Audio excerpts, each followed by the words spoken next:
before starting any intensive behavioral intervention. Any choices you make in determining your child's treatment are completely at your own discretion.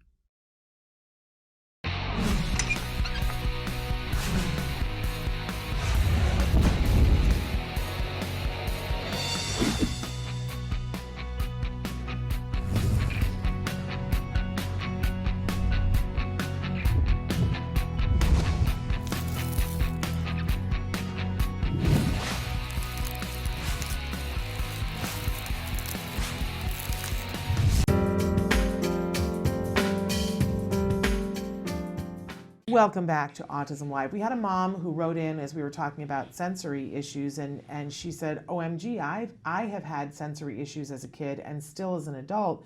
Imagine sensory issues for my ASD kiddos. And she says they're still struggling in public and at home. And I will admit to being a little bit of a hypochondriac, and somebody says something, I'm like, well, I think we all have a little bit of that where we see ourselves in those things. But I have a lot of sensory issues myself.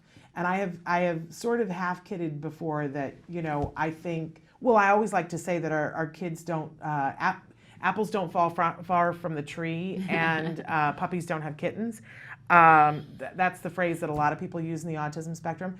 But it's interesting to me that my sensory issues are the complete opposite of my kids' sensory issues. That Jem is fine. He can be in a place where it's just, for instance, a high ceiling, lots of noise coming at him from everywhere, and he deals just fine during it. But when the noise stops, that's when he has a problem, and you really have to let him be for a few minutes to process. Now, I'm the opposite, and I always find it funny when we go someplace with another autism family. There was one party that I think of always, that we were in this huge gymnasium where they train like Olympic athletes, but it was a birthday party, right? So there was trampolines, and there was noise, and there were lights flashing, and kids jumping, and echoey noises, this very high ceiling, lots and lots of noise. And another autism mom and I were standing there, and the other child was like really having a problem. And the mom was saying, I'm not sure what the issue is. I was having a problem. And I said, well, I know what it's like for me. As soon as we went into the party room, which was a little close quarters, it was a lower ceiling, so the noise wasn't echoing so far, that kid and I were okay. The floor was sticky in that room, and we had to be there in socks, and the floor was sticky. So my son and the other mom were like, I can't handle it. I got to get out of here. I got to get out of here. And I just thought how interesting it is that we were all reacting to the sensory things. It's just different things were pushing different people's buttons. Yeah. That's sort of common though, right? Yep, it's common. But it doesn't mean that we have sensory processing disorder. It's just maybe we have a little bit more insight into a small amount of what our kids are going through. Yeah, and the thing is, as typically developmentally functioning people, we know how to, combat it. We know how to make what we need so that we're okay. We have that problem-solving ability. Yeah. And a lot of our kids don't have the problem-solving ability. Yeah. And that's the big part that's missing, is it's very difficult to learn how to figure out, like, how do I make myself okay here? Yeah. And they can't do that. They haven't learned how to do that. I remember years ago, my mother went to Branson, Missouri, and my mother loved to quilt. And she went into this ginormous quilting store in Branson, Missouri that had everything in the world. And she couldn't wait to go there. She'd see pictures of it online. But she walked in, and she almost immediately turned around and walked back out. And I said to her, what happened? And she said, it was just too overwhelming. I just couldn't do it. And I knew I couldn't do it, so I turned around and walked out. And then, a few years ago, when we heard about Romario Snow, that he was in a store and there was something happening that he couldn't deal with in the store, and he didn't just walk out of the store, he ran out of the store and ran for hours. They didn't find him for 27 days. Wow. That's sort of the difference between somebody saying, I can't handle it, and finding what to do, and somebody who has no ability to know what to do about it. Yeah. It's drastic. Yeah, I mean, it's completely non-functional, and safety and so many other issues come into play. Horrifying, horrifying. All right, so, but thank you for writing in and saying that you also have sensory issues. Okay, so somebody writes in and says, hello, now that the weather is nice, I really want to work on being able to take my 2 children to the park. My 4-year-old has moderate to severe autism and is nonverbal. He will not walk with me. As soon as I take him out of the stroller, he runs away. When I try to get him to play at the park, it doesn't last and he just starts running again. If I try to put him back in the stroller, he kicks and cries. It's always such a disaster, and then my younger one has to leave the park when he's staying with me. How on earth can we work on this vital skill? Our park is not fenced in, but the one at school is, and thanks so much. This totally sings to me because I do a talk and I talk about the fact that we became so shut in when my son was 3 years old because we couldn't take him anywhere. He would run, and he would run for the parking lot or the street. And I said we started to look like vampires because we didn't go out. and it makes your life very small, yes. And it makes you feel like you're never going to be able to do things that other people can do. Yeah. I do want to say to this mom that now I can go to a park and I can watch him walk away from me, and I know it's all good. And you know what? Back when he was 4, if somebody could have promised me that, I would have cried because I didn't believe that was ever going to happen. So now I'm going to turn it over to you, Evelyn, and you tell us how we get there. But it's possible. I know it's possible. It's possible, and we do this with our kids all the time, every day, teaching them not just the rules, but really it comes down to compliance. That really is what it comes down to. When we're first starting therapy in ABA, the first thing we always tell all our therapists, supervisors, everybody knows is the first thing you work on with a child is compliance. Because if they're not listening to you, they can't stop to learn. If you're the one chasing them the whole time, they are in chasing mode, they're not in learning mode. And they're not figuring it out. So compliance is really the core of the issue here. The core is, will they listen to you when you're in the same room? Will they walk with you when you're in the same room? Will they come to you when you say, come here? Will they come to you within the same room? And a lot of times in therapy, we call it compliance training. It's just teaching the kids really basic commands. Come here, sit down, stand up, let's go, and just, walk with me. Those are all compliance issues. And if they're not doing it in your one room in the home, they're not going to be doing it at the park. And you start with a really small place. You teach them to come, and that when they come, they get some kind of reinforcement for it. And then you make the space a little larger. So not only are you 10 feet away from me now you're across the room. Now you're in another room, and you're able to come whether you see me or don't see me. You're in the backyard, and you can come from me from anywhere in the backyard. And then now when they're outside in the front of the home and you're inside the home, that you can call them and they'll come in from outside. Yeah. There's you have to build towards the park. Yeah. And we talked to all of our staff about one of the reasons that we have a team of staff is that the kids start to learn compliance across people. Generalization is really important so that they're not only listening to the one person in their life and no one else. They understand that come here from whoever it is they need to come. And it's spreading it out. So it's working on the compliance, having them understand that if I hear my name, I need to look at the person who's calling or give some indication that I heard them and I know that you want me to come to you. And you just build how, that compliance has to go far. And I used to joke with families. When I was a therapist, I remember just telling a therapist, a new therapist and a new parent saying, yeah, if I'm working with this kid and they're like, how come he just comes from wherever he's at? And I said, it's almost like that invisible stick, the cane, to drag them back in. Right. So a kid can be running, and if I know I have compliance, I can just yell no or stop. Yes. And the kid just stops. Right. And at least they'll turn around and look at you like, what do you want me to do?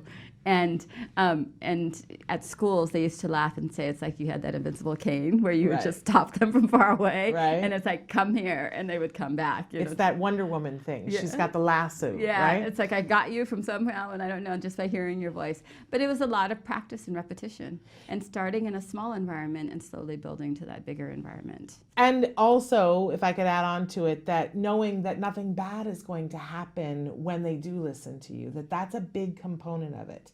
That, it isn't just, for the longest time, there was that whole tiger mom thing about, well, my kids will comply. But what we see is that kind of compliance, the kids grow up and then they don't follow what it was that they were taught. They're just complying for the moment, and the minute that the parents are out of the house, forget it, all bets are off, right? Yeah. That's not the kind of compliance that we're looking for, but there's a trust that's built, because I know people are going to write in and say, but if we teach them compliance with everyone, then they're fodder for the bad people, and that's not what this compliance is. Yes. It's because alongside this compliance, you're teaching safety rules about, we don't just go walk, we're teaching levels of friendship, so we don't walk up to people we don't know and sit on their laps. We don't talk to strangers unless somebody else has said that it's okay. You know, all of those things. So it's compliance with the people that they trust, and they trust them because nothing bad happens. Yeah, and that's the whole of the reinforcement aspect. They learn initially. People say, "Well, I don't want them to come to everybody." Right. But initially, they have to know that if they come, something good's going to happen. Right. They receive something good. And a lot of times, if you're a parent, it's just a hug. Right. You know, it's just like the hug and the touch and just being able to say, you know, give them some love. Yes. And so for parents, the kids are a lot of times are so happy to come if they know that they're going to get something good and they know it's you. Exactly. And so then when you go to the park, you do have to teach them, walk with me. And you practice walking with you, and you might not start at the park because there's so many enticing things. You start in a place that's relatively boring and they have nothing to run to. Yes, that you're more exciting. Yeah. And that you're holding something more exciting than what they would run to.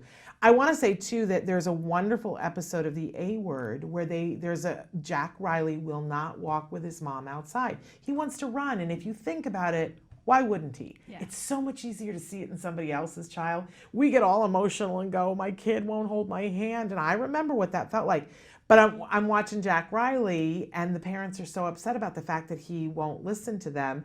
They do a social story for him about what the rules are, and they take him outside, and you see him trying to bite his mother's hand because he does not want to hold her hand. But they work what the behavior intervention plan was, and they show you the whole thing. And then he learns, oh, if I walk and hold hands, I get to be outside longer. I get to do the thing I want longer. And it's all fine after that. Yeah. And they kind of condense it into a very small thing, but it's really worth watching, and that's on our A Word. That's great. I mean, if you can watch the whole process, then that's going to give you hope. At 'Cause least you know there's little snippets of it. I mean, obviously they don't have the time to show all, you know, the whole thing, but they show sort of the steps of it, and you see him getting better at it, and you see the frustration of the dad.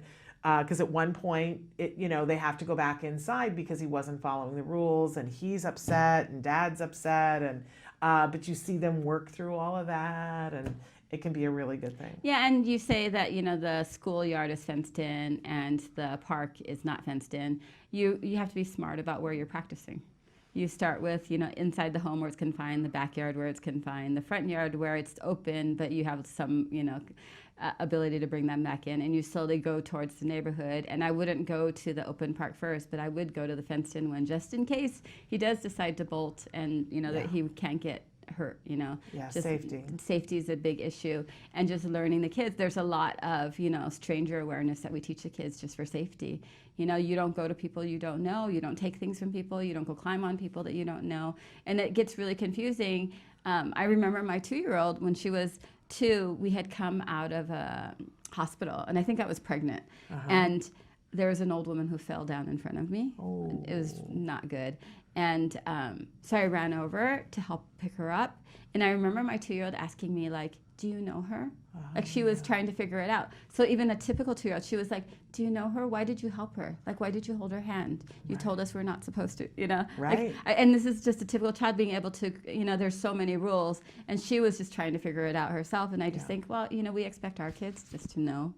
And you know, you're teaching typical kids along the way, you know, and it's the same kind of rules.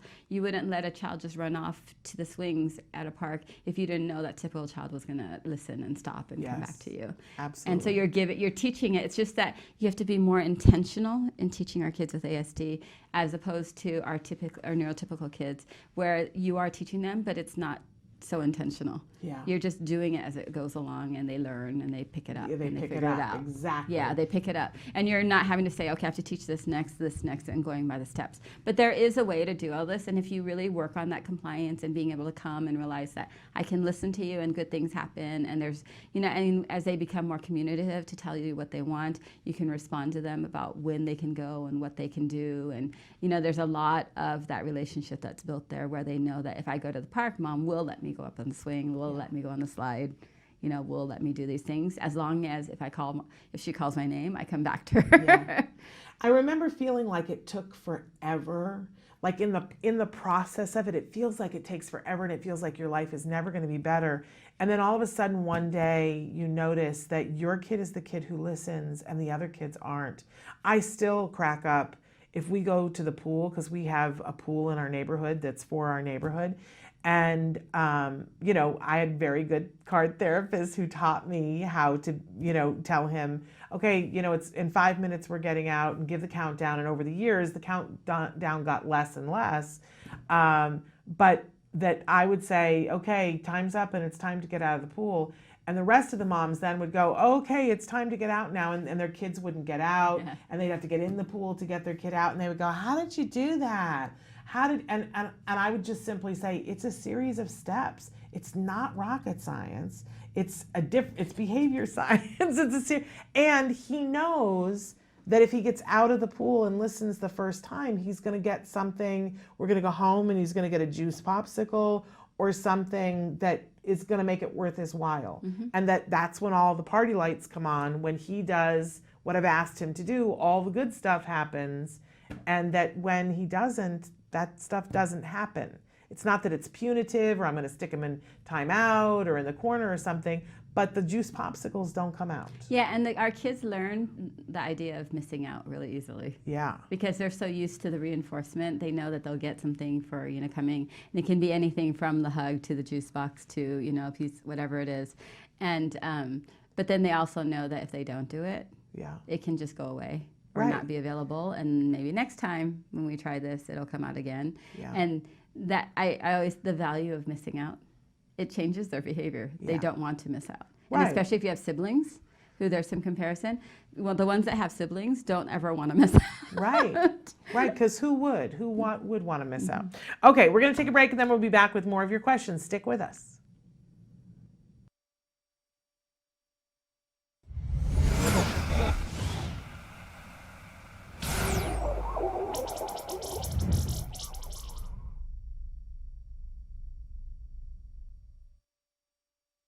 Can you say hello? Say hello. AJ? Stop crying.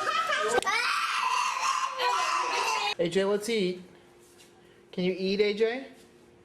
Let's eat, son. Have a fry.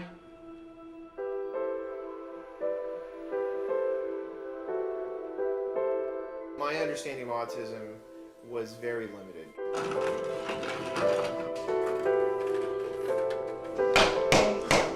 He would lick tires on cars, windows, you name it. And so we went to the 13-month checkup, and I remember our pediatrician, he said, well, he probably has autism. There's nothing you can do about it. Come back in a year when he's 3. Our initial understanding of what the ABA program was basically all we picked up from this clinic in San Antonio. He didn't pick up any signs the entire 8 months that he was there. I think the difference came when we changed vendors. We were very impressed with the way that CARD actually gathered data to be able to quantify the progress that he was making. They have a curriculum that they follow that's tailored to each child. They were identifying AJ's strengths and weaknesses. We were finally starting to see real progress. Good, AJ. Here's eggs. The first thing CARD did for us was, I remember the first time AJ said, "Mommy, I want you." And that was the most wonderful thing ever. There's hope. Yeah, that's when I knew that there was hope. I never thought that AJ would be able to say that. It was like a gift from God. It was so fantastic. With CARD, we got him enrolled in a private school. And he was in a typical classroom. He would go from activity to activity. He could sit when he was supposed to sit. He could be around typical kids. The goal is for CARD to work themselves out of a job. It's for AJ to be in a mainstream classroom with no help, and he's functional and he's learning. We're really grateful to all of the therapists. AJ would not be where he is without them, and we will never be able to repay the part of themselves that they gave to him to make his life better and to make our lives better.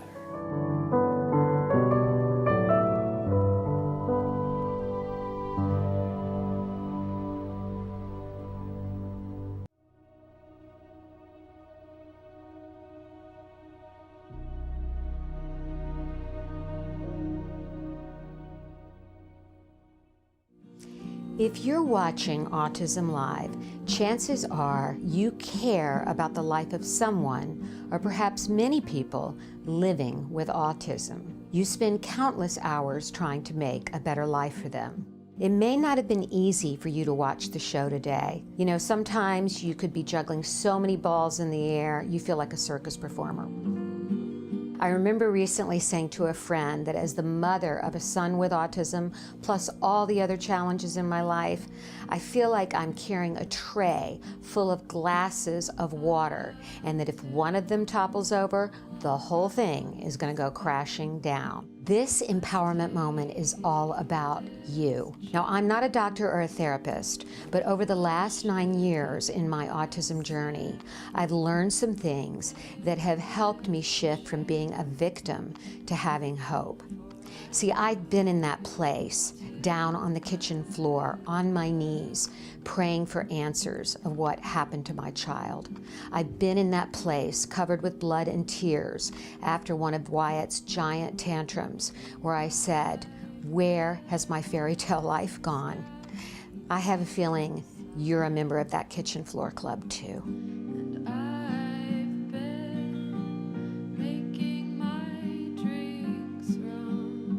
It's been a process, but I've come from that place of being a victim to becoming an advocate for my son Wyatt and for many others as the executive director of ACT Today, or Autism Care and Treatment Today. Let's start with reframing the way you think about yourself and your child. I want you to say after me, "I'm an activist." That's right. I'm an activist, because just by watching this program, you are taking positive steps to make the world a better place for your child or someone else living with autism. You are a positive force of action in the world. I want you to start thinking of your so-called disability as an opportunity, because it's within our challenges that our greatness is revealed. That's where we find our courage and resiliency. And parenting a child with autism is one of the greatest challenges a parent can face. You have the choice to see this as a journey of self-discovery. Some people take expeditions to climb Mount Everest to see what they're made of. You don't have to travel that far, because parenting a child with autism is an expedition of the soul. Until next time, stay strong and keep the faith.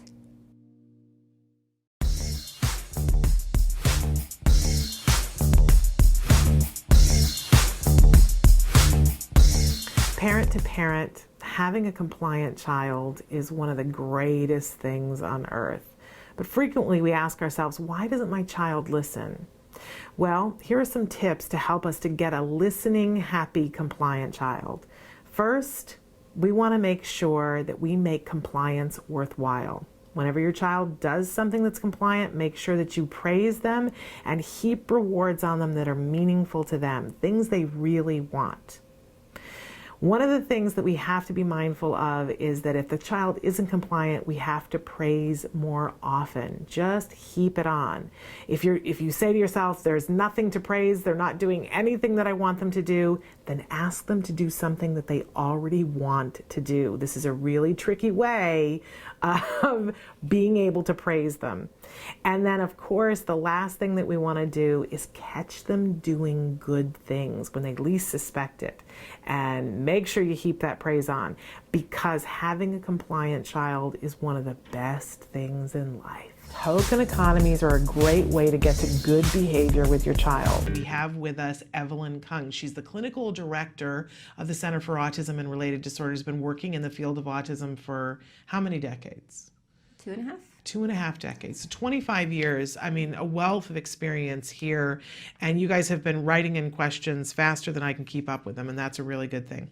All right, so let's start with, we had Carolyn had just written in on Facebook and said, is homeschooling the right move for my grandson? And she also gave us information that he has ADHD as well. Okay.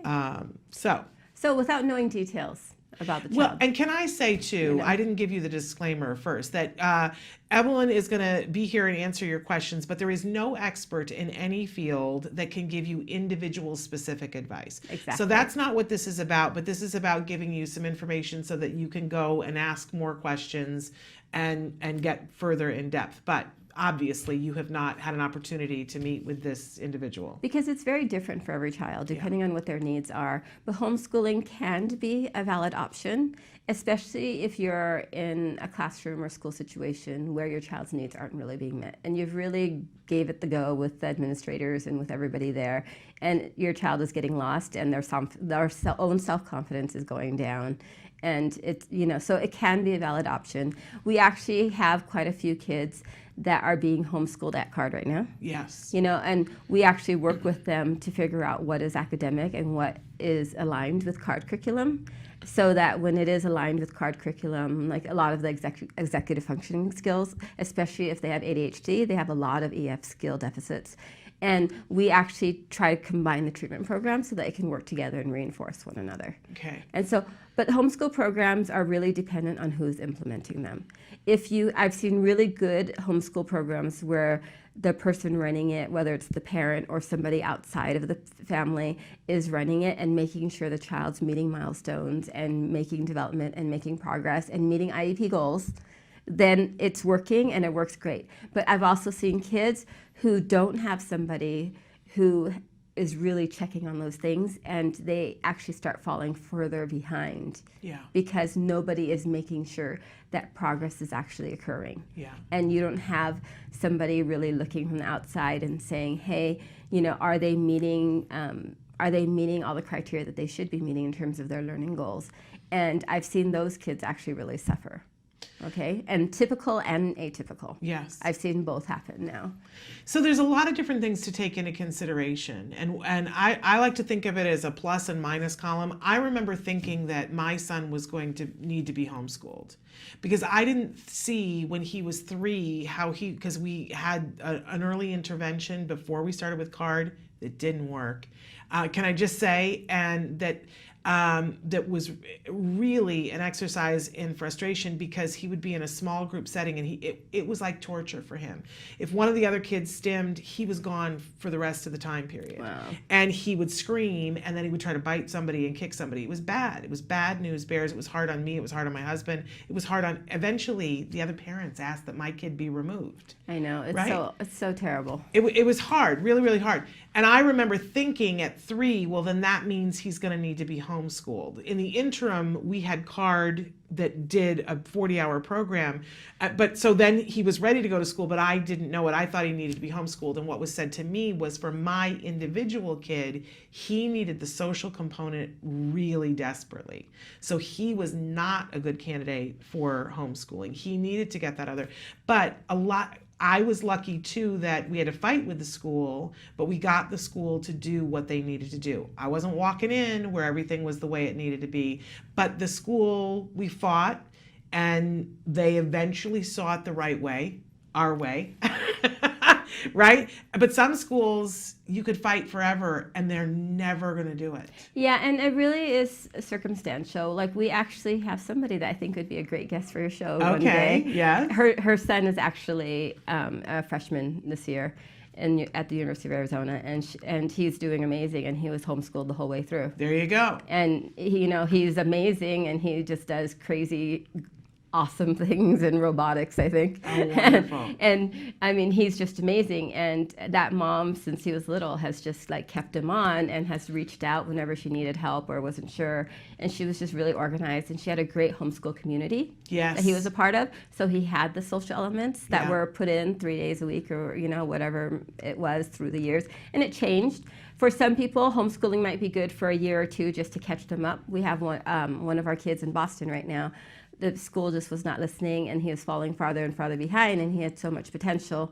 So we actually have started homeschooling this year, and I saw him after a year of homeschooling, and it was amazing how much progress he had made in a year.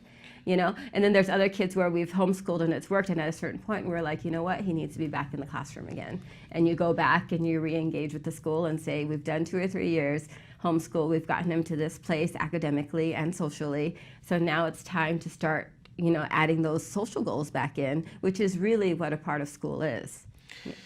So, a lot of different circumstances, a lot of different boxes to check, making sure that you have a good homeschool program, making sure that it's connected to some sort of a community group.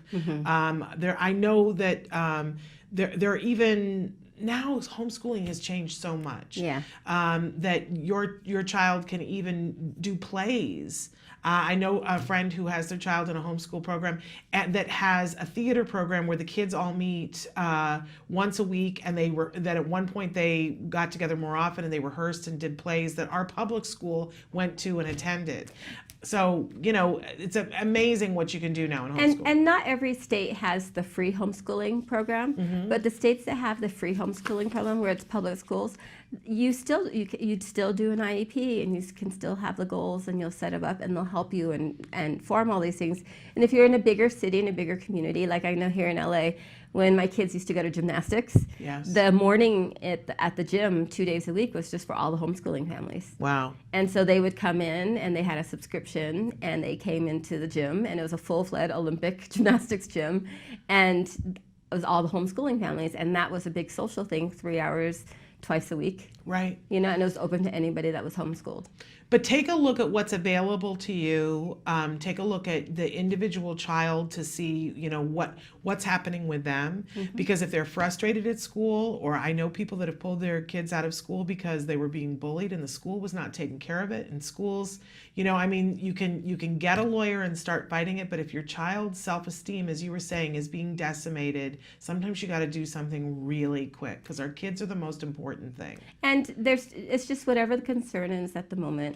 We've had kids, like the kid I was talking about in our Boston office, academically was the thing, and we've chosen homeschooling not because it's going to be the purpose for his school career, but at the point is we thought, well, if we can teach him enough academics, he could go back into school again. There you go. And if that's what was needed, and we thought that's what was good for him, and everybody as a team thought that was what was important, then homeschooling for a few years to get him caught up academically isn't a bad idea. Absolutely. I'm just thinking too that sometimes sensory, it's better for kids to be homeschooled if there's a lot of sensory things. Like I was saying about Jem, if somebody else was stimming, he was gone for the rest of the day. That was it for him.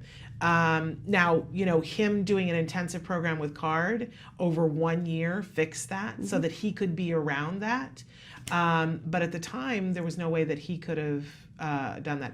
And I do want to say too that a lot of the CARD offices more and more are offering a homeschooling program so that your child can be doing ABA and being homeschooled at the office, so you're getting the best of all possible worlds if there's a CARD office that's close to you. And you can find that out by going to www.centerforautism.com, click on the locations tab and go to your state and look through and see if there's somebody that's within 30 miles, because you need to be able to get there. Yes.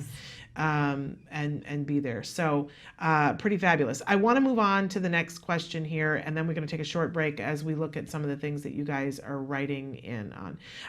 So somebody wants to know, is there an easy way to potty train for a child that's on the autism spectrum?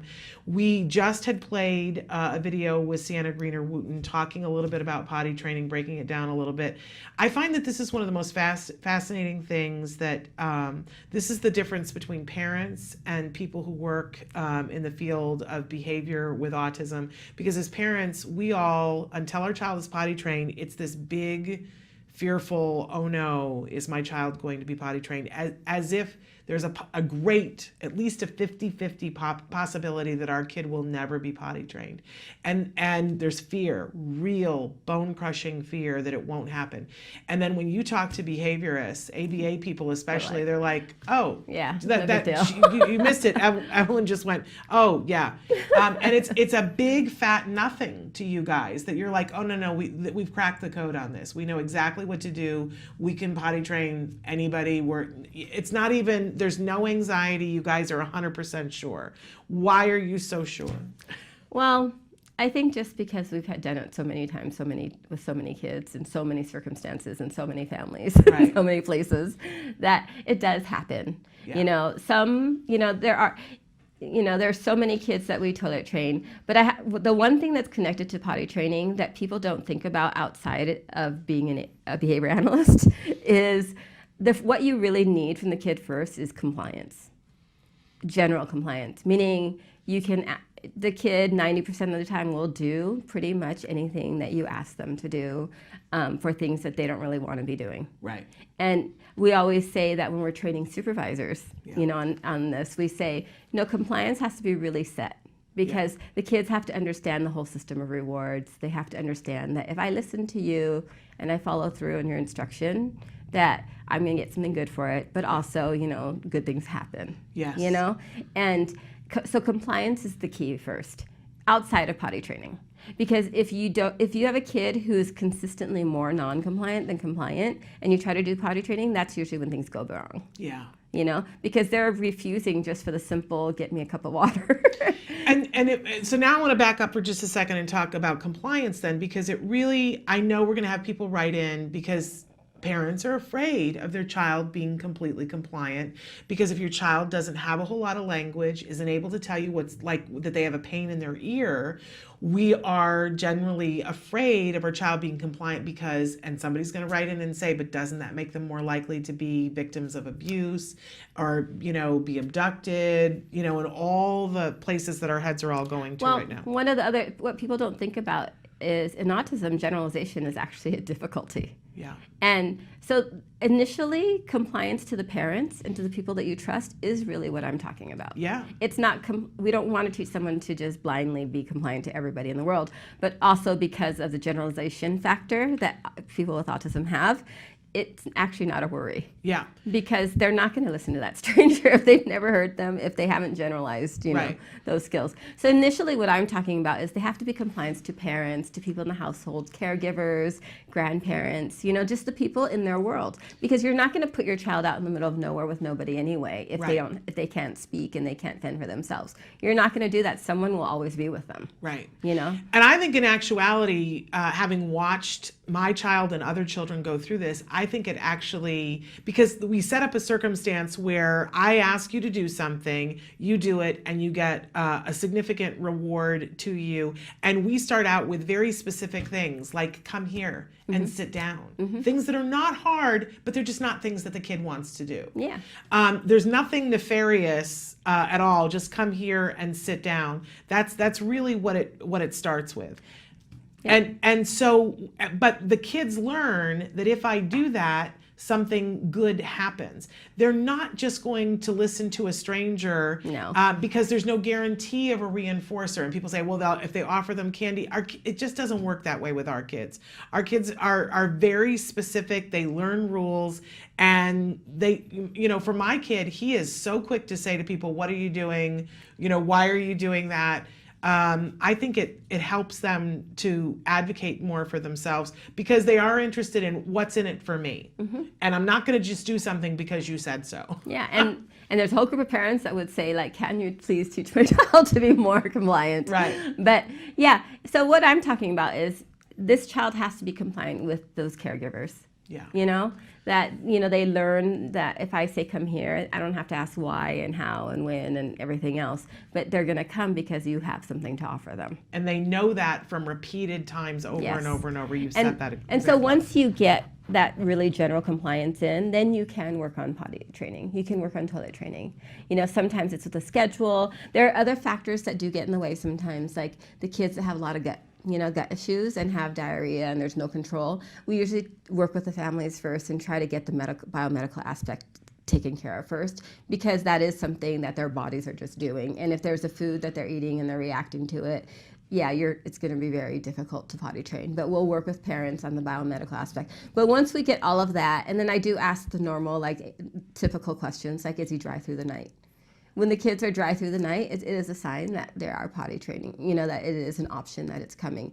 If they're having 10 accidents through the night still, then, okay, we have to talk about, if we modify their intake of liquids, what time do we stop giving, how much can they have, and, we do look at all of these outside factors too. But for the most part, toilet training, if you get all those other factors that are more uncontrolled, the compliance, the biomedical issues, some of the liquid intake, you can do potty training. Sometimes it's through schedule, sometimes it's through a potty party where they just need a weekend of repetition to learn, just like the other skills that we do through repetition.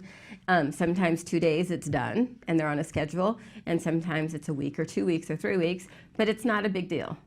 It's consistent because we're putting the same requirements in, showing them this is what the expectation is, this is what the repetition is.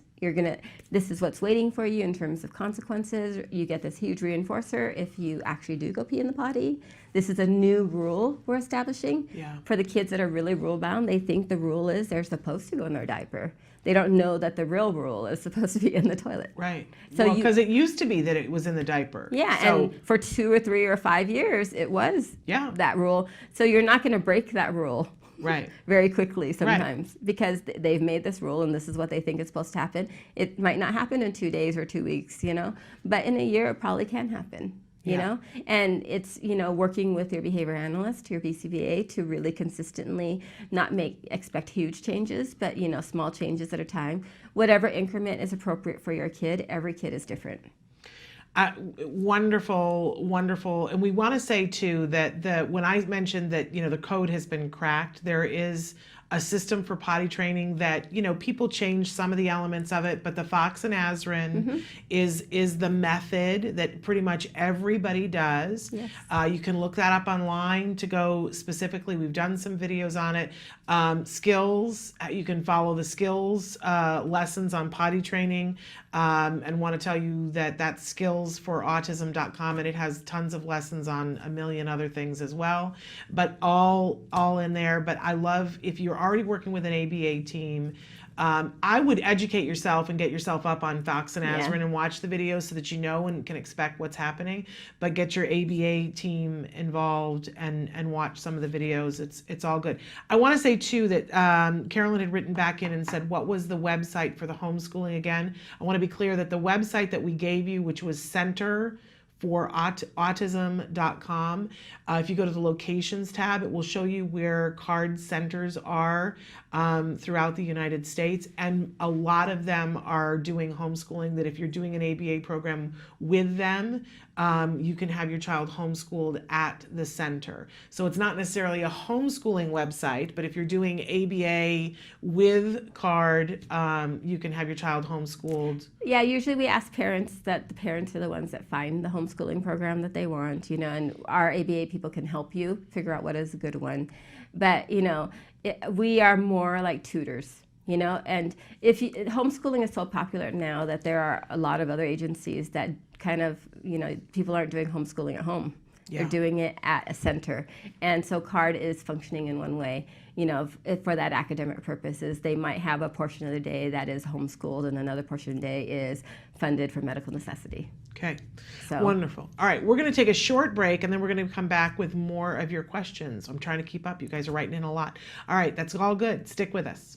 A lot of adults don't really believe kids. They'll think, kids are kids. What are they talking about? But when a child stands up for what they believe in, it's so strong and powerful.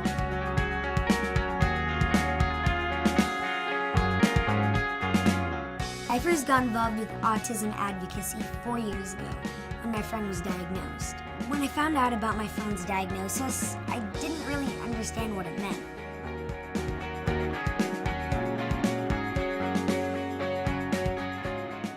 But it didn't matter to me or change our friendship.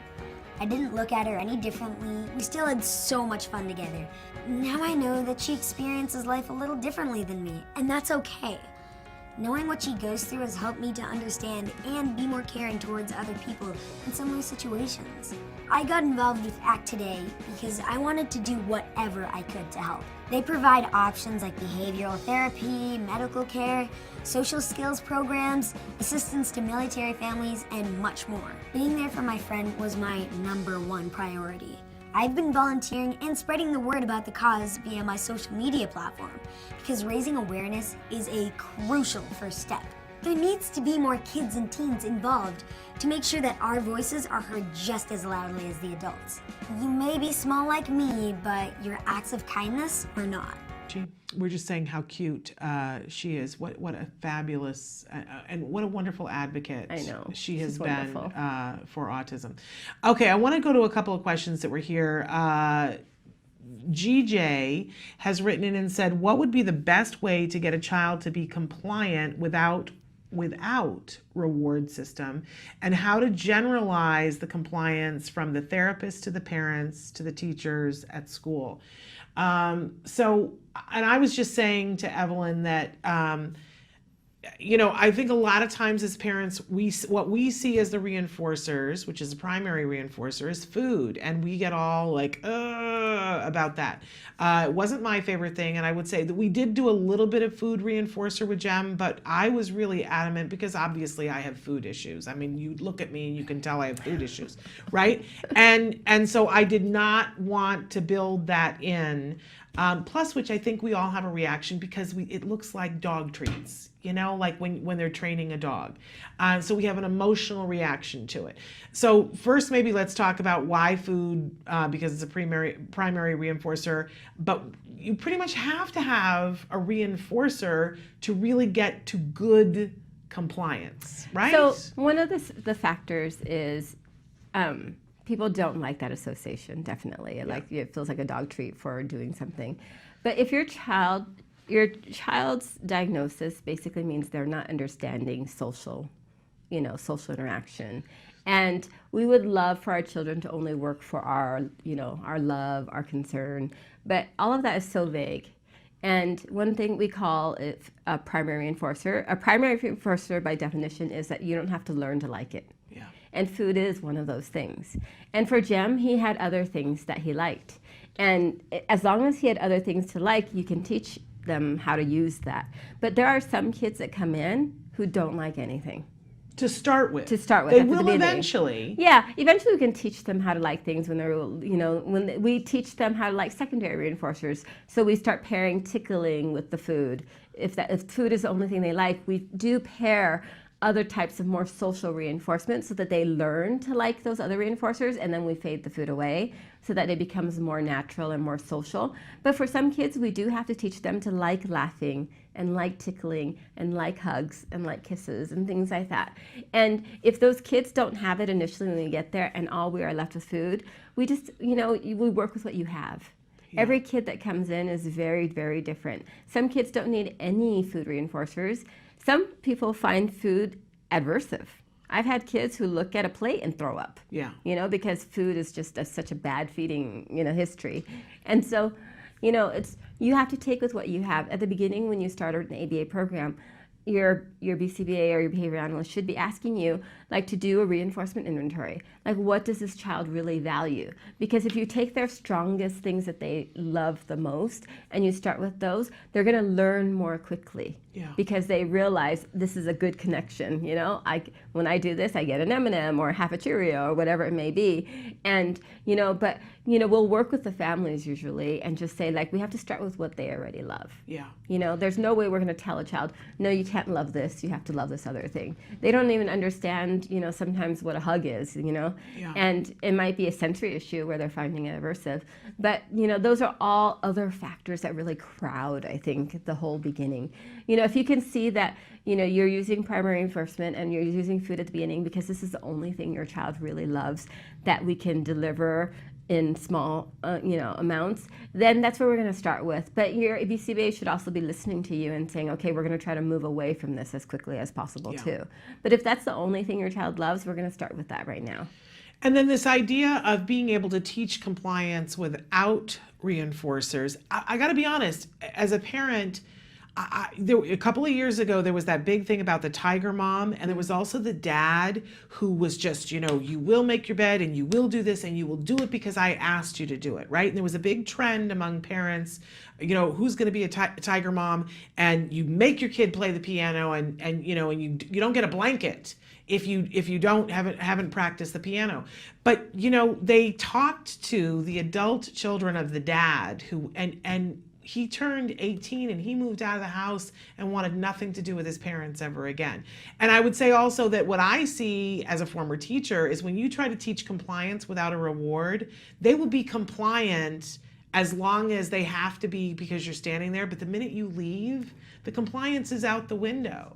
And that's not, for me as a parent, that's not the kind of compliance I want to teach. I want to teach the kind of compliance I didn't understand in the beginning, but I saw that, you fade all the praise and all the other stuff, and the behavior stays. Mm-hmm. I mean, we don't reinforce things now. Like, I try to reinforce and remember to reinforce doing homework on a weekly basis, but not on a nightly basis. There's no big reward for doing homework. But all of us actually all have a reward system. It's just when it's delivered. Right. You come to work, you get paid for that paycheck. That's what you're coming for. A kid actually eventually does their homework because they want their parents to be happy with them. Right.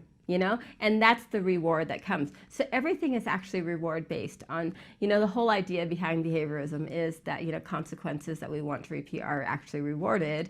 And, and with positive only reinforcement, we're not going to punish, the behaviors we don't like. But the idea is that they don't get any reward, then the behavior goes away. Yeah.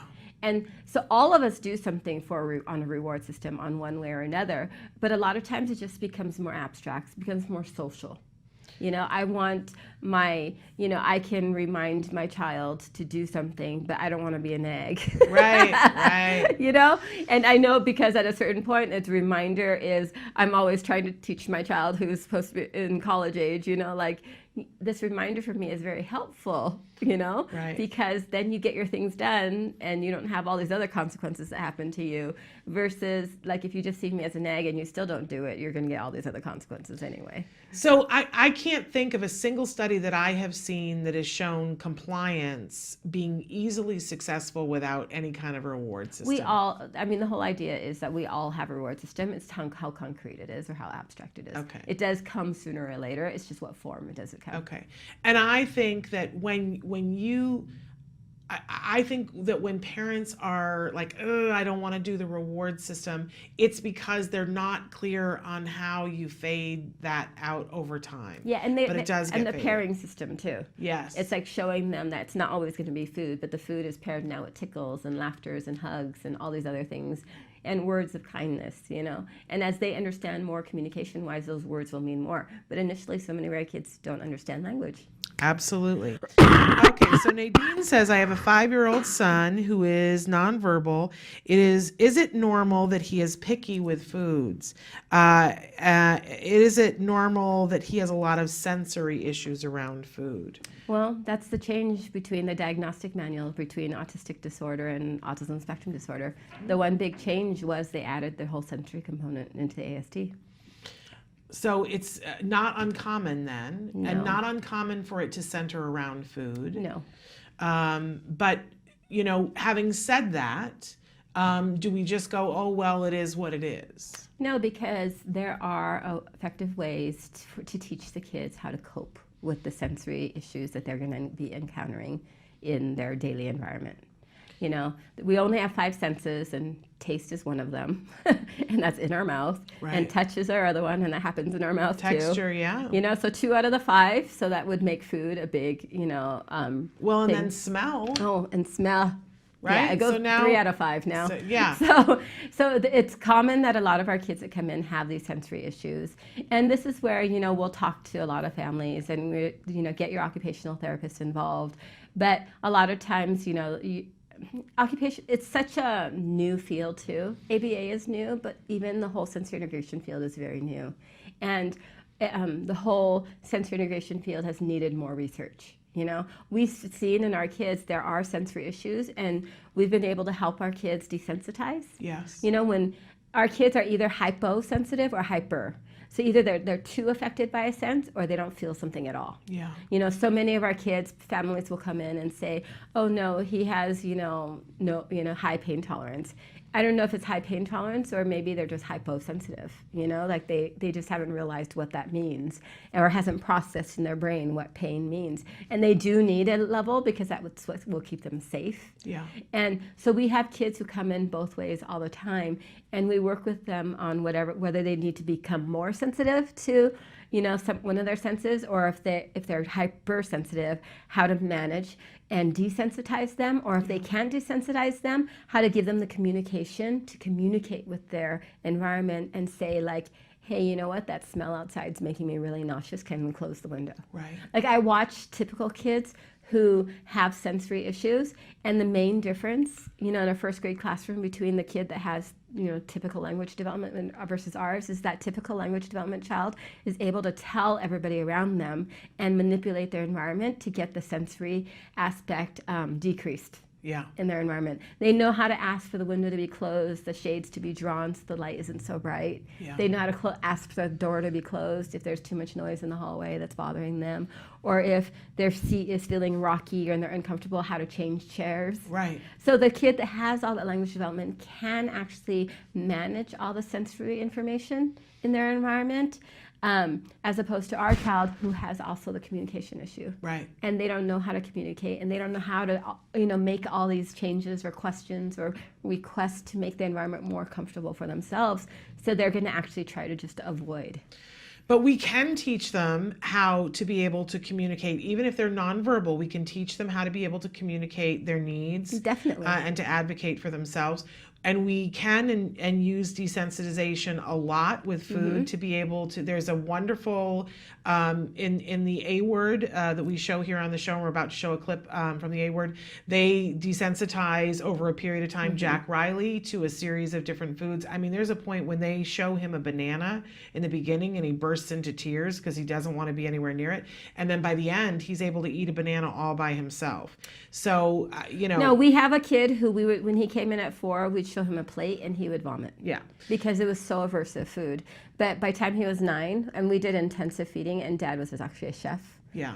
And by 9 was the first time he actually asked for food. The parents were ready to cry. Of course. Because they had never thought their child would ever like food. You can get there. You absolutely can get there. And there are lots of different things. It really is a wonderful thing if you're working with an ABA provider who has a food and eating specialist, because there are lots of different techniques that we have now. But it really, it's fascinating to me because they segment it into, okay, is it that the child is picky about certain colors of foods or certain textures or temperatures? They segment it, and then there's different interventions that they can do for each one of those things. And I actually ask the parents right away. I just say I'll just say, when your child eats, does he actually chew? And so many of the kids that come in that have feeding issues don't chew. Yeah. So how do you actually eat if you don't chew? Right. You become really selective. Well, and so then, or you choke, and that gets scary. Yeah, and the thing is, a lot of times kids will also come in and only eat with one side of their mouth and not the other. And I'm always telling families, no, they need to chew, exercise those muscles so that they can learn to talk with them. Exactly, it's the same set of muscles. Yeah, and so that sensory aspect is we want to go through and see, like, what is it a sensory issue that's preventing the feeding issue? Because if it's sensory, it actually is very easy, it's much easier to manage when it's a sensory issue. Sometimes it's motor, and that's a lot more difficulty. Like, how do you teach somebody actually how to chew? And you're working, with a lot of, speech therapists and motor people, because a lot of other times they have other motor issues if they can't chew either. Yeah. And so it all goes together, and you want our kids to be desensitized food so that they can eat and grow and be healthy. But also, to get that, they need to use those muscles so that they can talk. Absolutely. Those are those oral motor muscles. We need them. We're out of time. I hate it, but we're out of time. And we don't have time to get to more of the questions, although if we have time in the next, I'll address just a couple of things that people have written in. But I do want to say to you, check out the breadth of videos that we have on some of these subjects. One of the things that we haven't been talking to you guys too much about is that there is a catalog of the answers that Dr. Grampiche has given through Ask Dr. Doreen. If you just Google Ask Dr. Doreen, you'll come to a website that has every single question over the last 6 years cataloged by topic. So you can look up feeding, and then under feeding, it will show you all of the questions. And if you click on the question, it takes you directly. You don't have to slog through hours of things anymore. It'll take you, so you can look up food selectivity, a question like that, and click on it, and you can hear Dr. Grampiche's answer on that. We're trying to bring much more of that to you on our new website that's coming. But we're out of time now, so we want to thank you so much for joining us and being with us.